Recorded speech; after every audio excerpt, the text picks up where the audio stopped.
Hola, mi nombre es Elena y les voy a explicar qué es la preeclampsia y eclampsia. Para iniciar, tienen que saber qué es la preeclampsia y en qué consiste, cuáles son sus síntomas, factores de riesgo y en qué afecta a la embarazada. Ok, empezamos. La preeclampsia es la hipertensión de reciente comienzo o el empeoramiento de una hipertensión preexistente con proteinuria, que significa que lleva a la orina proteínas, después de las 20 semanas de gestación. La preeclampsia afecta al 3% a 7% de las mujeres embarazadas. Como les digo, es muy común que aparezca la preeclampsia en las embarazadas. La preeclampsia y la eclampsia aparecen de las 20 semanas de gestación. Hasta el 25% de los casos aparecen en posparto, es decir, después del parto. Los factores de riesgo de la preeclampsia es la hipertensión crónica preexistente. También hay trastornos vasculares, diabetes preexistente, la edad materna avanzada, que puede ser de los 25 años en adelante, o que sea muy joven, que sea de 17 años para abajo. Eso también afecta mucho para que a las mujeres embarazadas les dé preeclampsia. También embarazo multifetal. Esto quiere decir que sea embarazo de gemelos, trillizos, cuatrillizos. Y la obesidad. Dos de las complicaciones que trae la preeclampsia son la muerte fetal o restricción del crecimiento fetal, o sea que el bebé deje de crecer. Unos de los signos y síntomas de la preeclampsia son aumento de peso o causar edema. Bueno, también puede ser asintomática la preeclampsia, pero lo que más caracteriza la preeclampsia son los edemas, ya sea en las manos, en la cara o en los pies. Bueno, podemos caracterizar a la preeclampsia por el edema, ya sea si la paciente trae anillos, ya no se los puede quitar porque hay una hinchazón, un edema. Y también si se quiere poner anillos y no le entran es porque tiene edema o está hinchada, y esto es por la preeclampsia. La preeclampsia ya de una etapa grave puede causar daños a los órganos, y las características que puede incluir esta preeclampsia grave son dolor de cabeza intensos, alteraciones visuales, la confusión, dolor epigástrico, o sea, en la boca del estómago, disnea, náuseas y vómitos, y oliguria. También el diagnóstico de la preeclampsia es que la presión arterial va de 140 a 90 o más, y la proteinuria, que es de más de 300 miligramos entre 24 horas después de las 20 semanas. Para darles mayor entendimiento al tema, les voy a dar varios puntos para diferenciar lo que es la hipertensión crónica, la hipertensión gestacional, la preeclampsia y la preeclampsia sobreimpuesta a hipertensión crónica. Bueno, empezamos con el primer punto, que es hipertensión crónica, que precede al embarazo y está presente a las 20 semanas o menos de gestación, o persiste por 6 semanas o más en general, 12 semanas después del parto, y aún así la hipertensión se documentó en 20 semanas de gestación. Bueno, la hipertensión crónica puede quedar enmascarada durante la primera parte del embarazo debido a que la disminución fisiológica de la tensión arterial. Es muy común en el embarazo tener hipertensión, y para esto les voy a hablar sobre la hipertensión gestacional. Como les decía, la hipertensión gestacional es la hipertensión sin proteinuria o hallazgos de preeclampsia. Esta hipertensión gestacional aparece de las 20 semanas o más de gestación en mujeres que se sabe que no tenían hipertensión antes del embarazo, y se resuelve a las 12 semanas, en general a las 6 semanas después del parto, y ya no vuelven a tener hipertensión. Eso es la hipertensión durante el embarazo, pero se quita después del embarazo. Y la preeclampsia es la hipertensión del reciente comienzo, que, como ya les dije, va de 140 a 90 milímetros de mercurio o más elevada la presión, y tiene proteinuria, es decir, que su orina lleva muchas proteínas.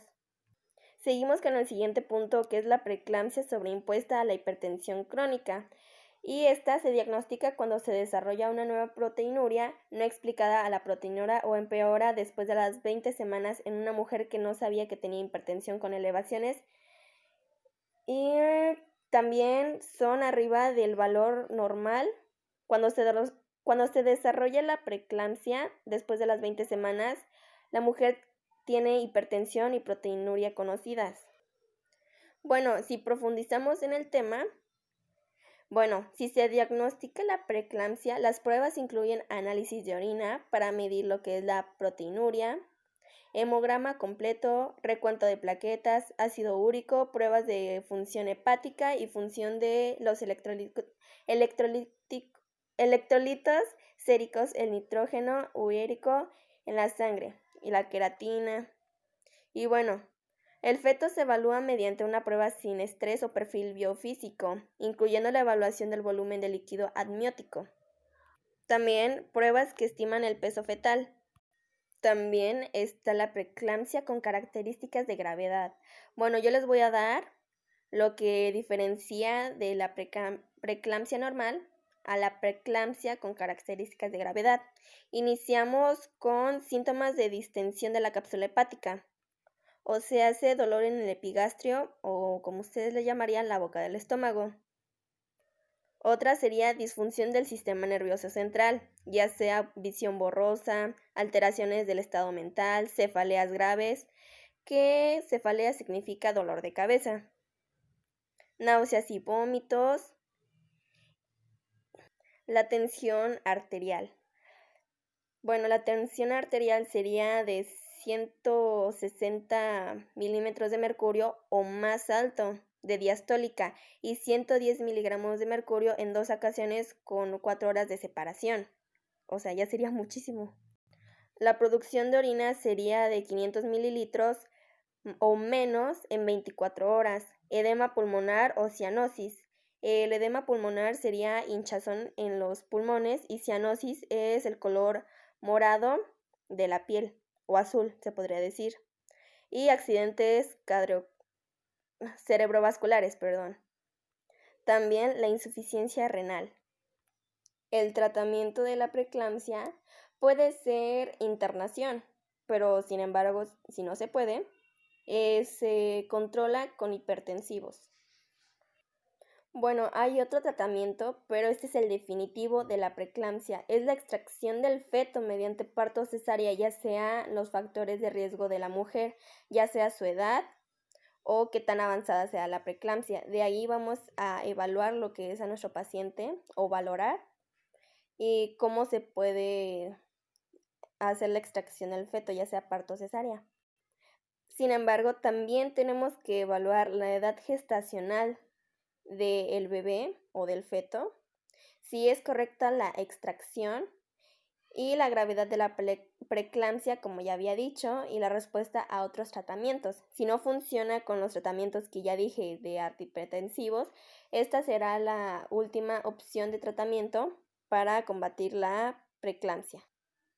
Si se diagnostica la preeclampsia con características graves, se debe tratar con sulfato de magnesio para la profilaxis de convulsiones y continuar durante 24 horas después del parto.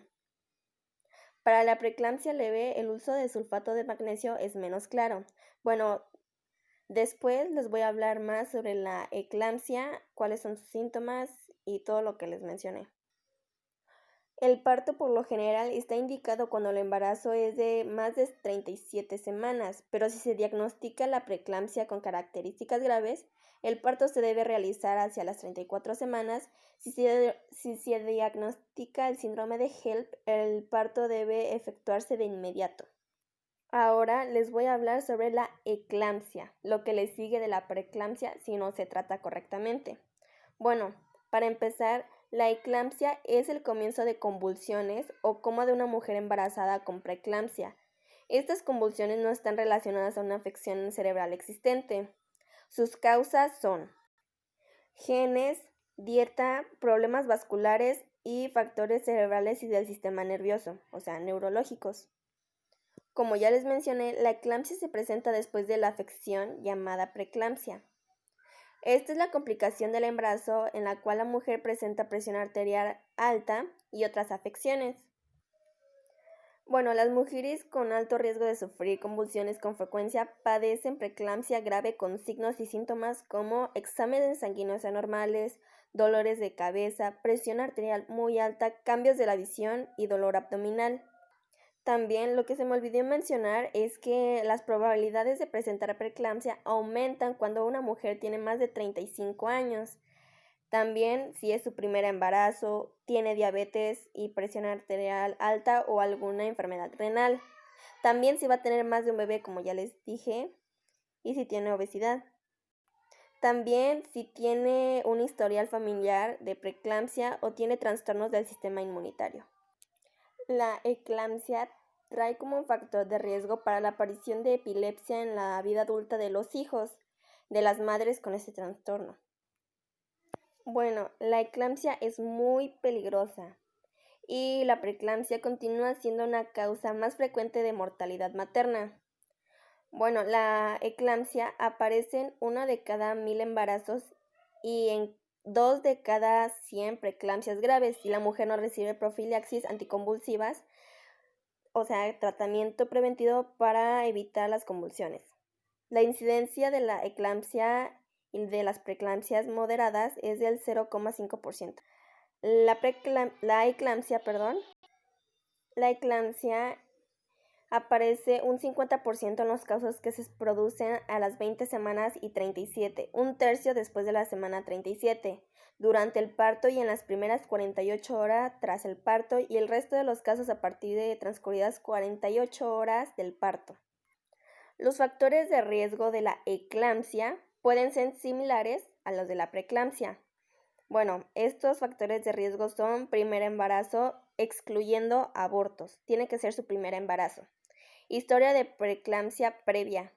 Mayores mujeres de 35 a 40 años o menores de 18 años. La historia familiar de preeclampsia, si ya viene de madre, abuela, hermanos y así.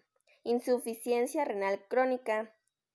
Diabetes mellitus gestacional y pregestacional. También enfermedades del tejido cognitivo, embarazos múltiples, obesidad. También puede variar si es raza negra. Es uno de los factores de riesgo, la raza negra. La pareja masculina cuya madre o pareja anterior hubo preeclampsia. También puede haber un factor de riesgo si la propia embarazada naciera pequeña para la edad gestacional. La historia de retraso del crecimiento intrauterino, desprendido prematuro o de la placenta o muerte fetal en embarazos previos. Y causas genéticas también puede variar. También uno de los factores de riesgo son los factores relacionados con la pareja, ya sea nueva pareja, uso previo de métodos de barrera de anticoncepción, etc. Bueno, la eclampsia en la madre produce convulsiones tónico-clónicas, que es la pérdida del conocimiento, caídas al suelo y movimientos de las extremidades. También las convulsiones por el embarazo se distinguen porque estas suelen ser autolimitadas y no duran más de 3 a 4 minutos. Bueno, suelen durar entre 60 y 77 segundos. Los síntomas previos a la convulsión pueden ser dolor de cabeza persistente, generalmente en la frente o en la nuca, alteraciones visuales, dolor abdominal y estado confusional. En un tercio de los casos, las convulsiones se producen sin que se haya detectado preeclampsia previa, debido a que el aumento de la tensión arterial no llegó a superar de los más de 140 a 90 miligramos de mercurio y no se encontraron proteínas en la orina. Les voy a hablar ahora sobre las convulsiones de la eclampsia, qué pasa cuando la embarazada tiene estas convulsiones. Bueno, durante la convulsión se produce la pérdida de conocimiento y en los primeros de 15 a 30 segundos el cuerpo se pone rígido. También se arquea la espalda y el cuello, pudiéndose emitir un grito. Durante los siguientes 35 a 40 segundos, el cuerpo sufre sacudidas rítmicas. En este momento se puede morder la lengua o perder el control de la vejiga o del intestino, Una convulsión puede llegar a durar algo más de 2 minutos, como ya les dije, puede durar de 2 a 4 minutos y no pasa de ahí. Tras la misma coincidencia se recupera gradualmente durante 10-15 minutos y la mujer puede sentirse somnolienta, aturdida, confusa o débil y puede tener dolores de cabeza o musculares durante las 24 horas siguientes. La eclampsia se considera grave si aparecen uno o más de los siguientes signos, como coma de más de 6 horas de duración, fiebre mayor de 39 grados centígrados, pulsaciones mayores de 120 por minuto, tensión arterial sistólica alta, superior a los 200 miligramos de mercurio, frecuencia respiratoria mayor de 40 respiraciones por minuto y más de 10 convulsiones. Bueno, en el feto las convulsiones producen, como ya les comenté, las convulsiones en el feto sí producen algo. Bueno, durante la convulsión e inmediatamente después de la misma suele producir el enlentecimiento de la frecuencia cardíaca del bebé o feto de 2 a 4 o 5 minutos de duración. En estos casos, la estabilidad de la madre suele ser suficiente para que el feto se recupere. Tras la convulsión materna, la frecuencia cardíaca del feto suele aumentar, taquicardia. Y bueno, asociándose a veces con disminuciones transitorias de la frecuencia cardíaca. Si la frecuencia cardíaca fetal no se recupera en 10 a 15 minutos, está indicada la inducción del parto. La pregunta de muchas mujeres embarazadas es, ¿puede prevenirse? Bueno, algunas mujeres con eclampsia tienen signos prenotorios, que es el dolor de cabeza, dolor abdominal, que ya les dije que es en el epigastrio, alteraciones visuales y así. Sí se puede prevenir porque en su periodo gestacional tienen que acudir al médico y así las embarazadas deben estar informadas de esta posible complicación del embarazo y contactar a su ginecólogo ante la aparición de cualquiera de los signos anteriormente mencionados. Sin embargo, en otras ocasiones las convulsiones no están precedidas por síntomas prenotorios y la primera manifestación de la enfermedad. Entre las causas identificadas como parcialmente responsables del fallo de la prevención de la eclampsia se encuentran los errores médicos, falta de cuidados prenatales, falta de eficacia del magnesio, desarrollo del posparto tardío, desarrollo antes de las 21 semanas de gestación. A pesar de todo, muchos de los casos de eclampsia no pueden prevenirse, incluso en mujeres con atención prenatal correctas u hospitalizados. ¿Cómo se trata la eclampsia? Bueno, el tratamiento definitivo de la eclampsia es el parto. Independientemente de la edad gestacional, para reducir los riesgos para la madre, es el parto. Los objetivos de este tratamiento son estabilizar a la madre, prevenir nuevas convulsiones. Bueno, el tratamiento se dirige más hacia la prevención de nuevas convulsiones. Suelen recurrir al 10% de los casos que al tratar la convulsión inicial, el fármaco de su elección es el sulfato de magnesio. Su administración es intravenosa porque es más rápida y menos dolorosa que la intramuscular. Bueno, también como les dije, las embarazadas prefieren más el sulfato de magnesio porque aparte de que duele menos, es más fácil de administrar y produce menos somnolencia que otros fármacos anticonvulsivantes como el diazepam o fenitotina.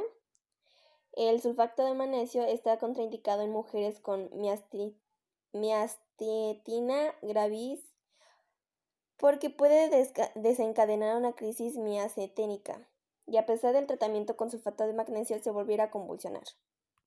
Como ya les dije, iniciar el parto en la eclampsia es el tratamiento general, o sea que es para que se quite sí o sí. Entonces, la eclampsia es una contraindicación absoluta del permanecer a la espera. Su tratamiento es definitivo, es el parto, como ya les mencioné.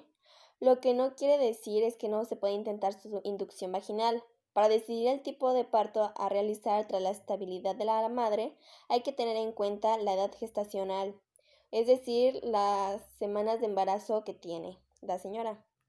También es la puntuación de Bishop. Se trata de la puntuación para evaluar la seguridad de inducir el parto o no. Tiene en consideración el grado de borramiento y dilatación del cuello del útero, su conciencia en posición y la altura del bebé. Su pregunta también es, si tengo eclampsia, ¿puedo tener a mi bebé por parto normal?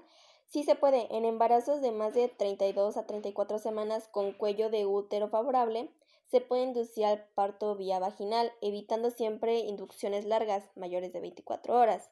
En embarazos de menos de 32 a 34 semanas, con cuellos uterinos desfavorables, se recomienda realizar el parto por cesárea. ¿Cuál es el pronóstico de la eclampsia? Las complicaciones de la eclampsia en la madre ocurren hasta un 70% de los casos e incluyen desprendimiento prematuro de la placenta, coagulación intravascular diseminada, insuficiencia renal aguda, daño hepático, rotura hepática, hemorragia cerebral, ceguera transitoria, parada cardiorrespiratoria, neumonía por aspiración, edema agudo en el pulmón, hemorragia posparto. Algunas madres también tienen el miedo de, si se vuelven a embarazar, volver a tener este problema que es la eclampsia. Y bueno, el riesgo de que vuelva a producirse una eclampsia en otros embarazos es del 2%. Bueno, las principales causas de mortalidad fetal en la eclampsia son parto prematuro, desprendimiento prematuro de la placenta y asfixia intrauterina. Bueno, muchísimas gracias por su atención. Mi nombre es Elena. Y cualquier cosa, aquí estamos para resolverle su duda. Y bueno, esta fue mi tarea sobre primer nivel de atención, sobre una enfermedad materno-infantil y cómo prevenirla. Gracias.